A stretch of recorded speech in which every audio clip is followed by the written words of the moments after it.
বিৰোধী দলে য'ত মাতিব লাগে তাত নামাতে। অসমত যে হাজাৰ হাজাৰ গৰু কুৰবানী হৈ আছে, মাতিব ক'ত লাগে? জীয়াই থকা গৰুত মাতিব লাগে নে যোনে গৰু মাৰি আছে সেইটোত মাতিব লাগে? কংগ্ৰেছ দলক মই চেলেঞ্জ কৰিব পাৰোঁ যে কুৰবানীৰ ওপৰত তেওঁলোকৰ মাত মাতাৰ সাহসে নাই।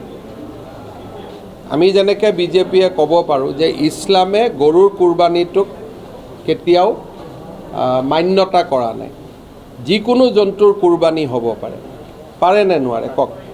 এতিয়া বিজেপিৰ সাহস আছে যে ৰাইজক অনুৰোধ কৰিব যে ৰাইজ অহাবাৰ গৰুৰ কুৰবানী নকৰিব, ছাগলীৰ কুৰবানী কৰক।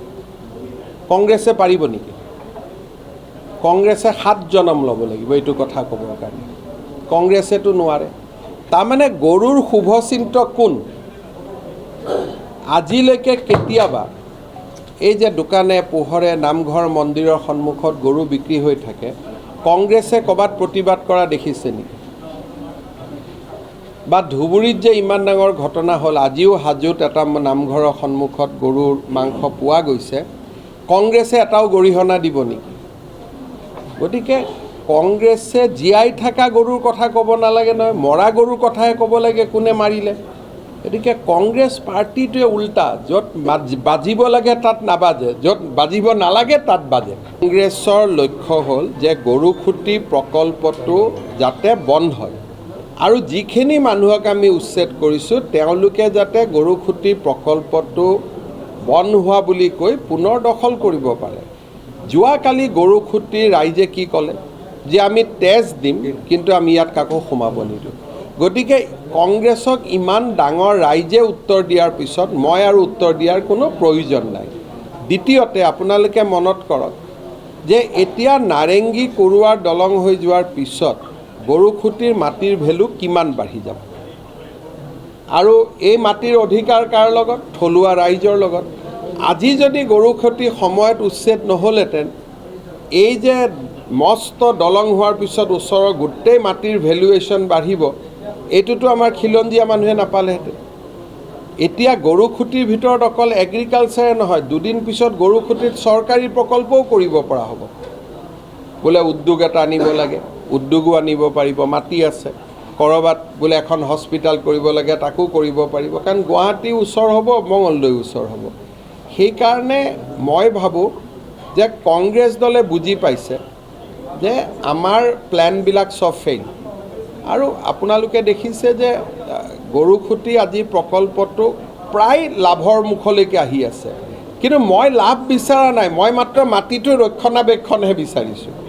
লাভটোতো আহিব মাটিৰ ভেলুৱেশ্যন দি। সেইকাৰণে মোক কোনেও এইটো মোৰ লক্ষ্য নহয় যে গৰু খেতিৰ শাক চব্জি বিকি কোনোবাই প্ৰফিট কৰিব লাগে।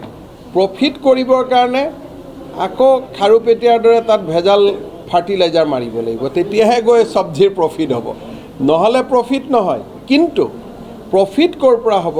মাটিৰ ভেলুৱেশ্যনটোৰ পৰা। মথাউৰি হ'ব, ৰাস্তা হ'ব, মাটিৰ ভেলুৱেশ্যন বাঢ়িব। গতিকে গৰুখুটিৰ উচ্ছেদৰ সময়ত তাৰ মাটিৰ দাম যদি আজি 1 টকা আছিলে, আজি তাৰ মাটিৰ দাম 100 টকা হৈ গ'ল। গতিকে কোনোবাই যদি ইকনমিক্স জানে আৰু লাভ আৰু লোকচানৰ যদি হিচাপ কৰিব খোজে, আজি গৰুখুটিৰ মাটিৰ আজি যদি কোনোবাই বিক্ৰী কৰে, আৰু আগত সন্দেহজনক লোকৰ হাতত গৰুখুটি থাকোঁতে মাটিৰ তাতে বিঘা 1000ও নাছিল, আজিৰ দিনত তাৰ মাটিৰ বিঘা 1 লাখ হৈ গ'ল। গতিকে ভেলুৱেশ্যন কোনে বঢ়োৱালে? গৰুখুটি। সেইকাৰণে কংগ্ৰেছৰ কোনো মানে মোৰ দুখ লাগে পাৰ্টিটোলৈ, যিটো পাৰ্টিয়ে কুৰবানীৰ বিৰুদ্ধে মাত মাতিব নোৱাৰে, নামঘৰত গৰু থ'লে মাত মাতিব নোৱাৰে, সেই পাৰ্টি আকৌ এটা গৰুৰ ৰাজনীতি কৰি আছে, হয়নে নহয়? গতিকে তেওঁলোকক আপোনালোকে ক'ব যে অদৰকাৰী সময় নষ্ট কৰিব নালাগে, ভাল কামত সময় নষ্ট কৰক। যি দলে আমাক আহি অনুৰোধ কৰিব যে ভাই আমাৰ সভাপতিৰ বিৰুদ্ধে কেণ্ডিডেট নিদিব, আমি নিদিওঁ, একো কথা নাই, কিন্তু আমাকতো আহি ক'বও লাগিব। আৰু এনেকুৱা নহয় যে আমি অমুক নিদিওঁ বুলি ঠিক কৰিছোঁ। পৰিৱেশ পৰিস্থিতি আগবাঢ়ি গৈ থাকিব, সময়ে সময়ে আমি চাই থাকিম। আৰু এটাই খালি মই কওঁ যে বিজেপিয়ে ইলেকশ্যনটো খেলিব যাতে শান্তিৰ প্ৰক্ৰিয়া আৰু বেছি গাঢ় হয়, শক্তিশালী হয়।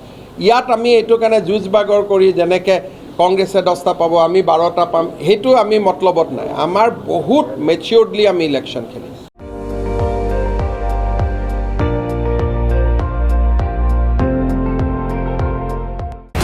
আপুনি চাই আছে ND24, সৰ্বশ্ৰেষ্ঠ নহয়, সৰ্বোত্তমৰ দৌৰ।